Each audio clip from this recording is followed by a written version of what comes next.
Şekerli mi?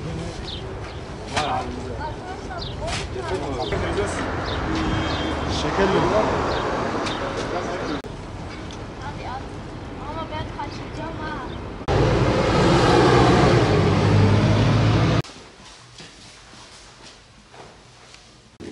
İbrahim abi.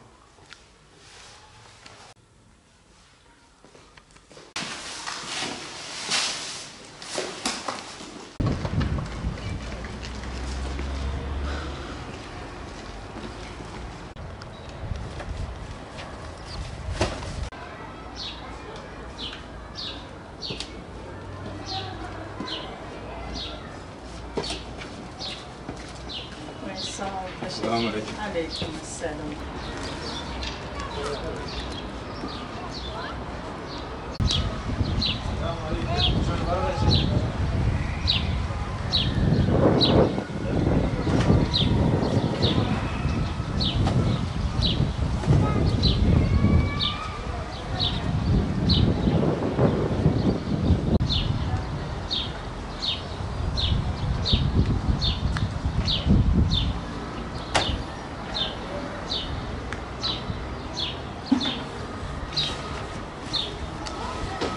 Yani Ramazan ayı biliyoruz yani fakirlerin yani umut beklediği yani zenginlerden yardım beklediği bir aydır.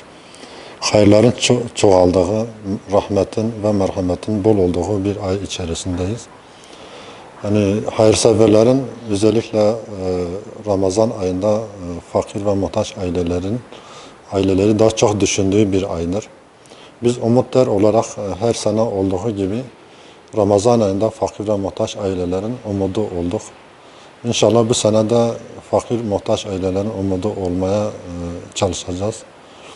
Bu noktada bizim çalışmalarımız vardır. Yani Ramazan ayı öncesi 600 paket fakir ve muhtaç ailelere ulaştırmış bulunmaktayız. İnşallah hedefimiz bu Ramazan ayı içerisinde 2500 aileye hayırseverler aracılığıyla bu yardımları ulaştırmaktır. Bu noktada hayırseverlerden temennimiz ve isteğimiz yapacakları hayırları Gaziantep Umutlar aracılığıyla fakirlere ulaştırsınlar bu yardımlarını. Yani gerekirse kendileri gelip bizimle beraber fakirleri de görebilirler. Yani yerinde yardım yapabilme imkanımız da vardır. Yani bundan dolayı hayırseverlerden hani bu konuda hani zekatlarını, fıtırlarını ve sadakalarını fakir, muhtaç, kimsesiz ki özellikle dul ve yetim olan ailelerimiz vardır. Bizde kayıtlı mevcut yani yüzlerce aile vardır. Bu ailelerin umudu olmak, bu ailelerin mutfağında yani yemek bulunması için elimizden gelen çaba sarf ediyoruz. Bu noktadan hayırseverlerden de ellerinden geleni yapmalarını istiyoruz. Onlardan bir beklentimiz şudur. İnşallah bu Ramazan ayı dolu dolu geçecek. Yani tüm fakirleri yani sevindirmedik, yani ulaşmadık bir fakir bırakmamak hedefimizde bu vardır inşallah. İşte paketlerimizde gördüğünüz gibi yani ortalama hani 70 küsur fiyat değerinde malzememiz vardır. Yani bunun yanında mesela 2 kilo şeker, yani 1 kilo zeytin, 5 kilo pirinç, yani 5 kilo bulgur. Yani toplam ortalama 8 kalem yani malzememiz vardır. İşte dediğimiz gibi hayırseverler ne kadar yardım ederlerse bizim o kadar yani koli değeri hem artacak hem çeşidimiz artacaktır. Yani Resulullah sallallahu aleyhi ve sellem hadiste buyurduğu gibi ya komşusu açken tok yatan bizden değildir.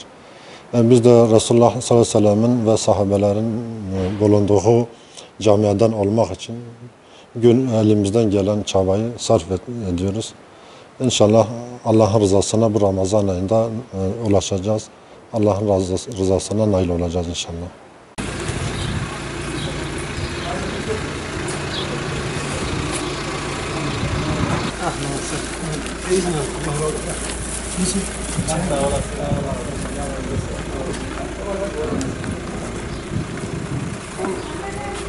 Nasıl Torida nasıl? Ya bugün Torida böyle gibi murat böyle. Cevap ne? Çeke çoğu bir haşa nane kurban değil mi? Nerede? Var mı yoksa bakın var mı? Tip var mı? Tip boş ya. Hani demek tipi tezgah abra khela bol yakar. Tip. Brar, ne kadar boş mu? Tamam. Tamam. Tamam. Boşuna sonra ben onu. Biraz kurbanım. Kadıyla. Bir şey var mı yani geleceğim.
Tamam işte tamam.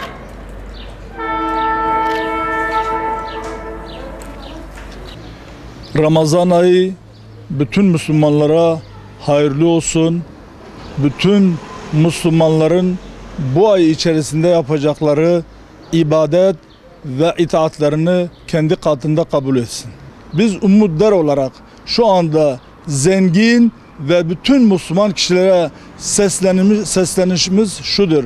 Diyoruz ki bir hurmayla da bile olsa, bir bisküvitle de bile olsa fakirleri bu ayda güldürelim. Allah'ın bu rahmetine mazhar olalım. Biz Umut Der olarak köprü görevini yapmaktayız. Muhtaçlara, yetimlere, muhtaç insanlara bu yardımınızı ulaştırmak için biz buralarda görev yapmaktayız. Telefonumuz açıktır. Bizim istirhamımız Allah'ın bereketine, rahmetine mağfiret olabilmek için bu ayda ayrıyeten vereceğimiz sadakalar Allah katında makbul olduğundan dolayı bu aya önem verelim. Bu ayda daha fazla sadaka, zekat, fıtra ve yardımlarda bulunalım ki şu anda muhtaç insanların yüzü gülsün. Allah memleketimize rahmet, bereket yağdıracak inşallah Teala. Ramazan'ın başlamasıyla inşallah Teala ilk yardımlarımızı dağıtmaya başladık. Ramazan boyunca yardımlarımız devam edecektir. Şu anda yapılan paketlerimiz devam ediyor. Fakir, muhtaç insanlara bu ay içerisinde zenginlerin vereceği yardım doğrultusunda biz o kadar fakire ulaşabilecek imkanımız olacaktır. Ne kadar zenginler yardım ederse biz de o kadar fakire yardım etmiş olacağız ve o kadar kişinin yüzü gülecektir Allah'ın izniyle. Onun için bizim Batman halkından, zengin insanlardan istirhamımız bu ayda muhakkak bu beklenti içerisinde olan fakir muhtaç insanların yüzlerini güldürelim.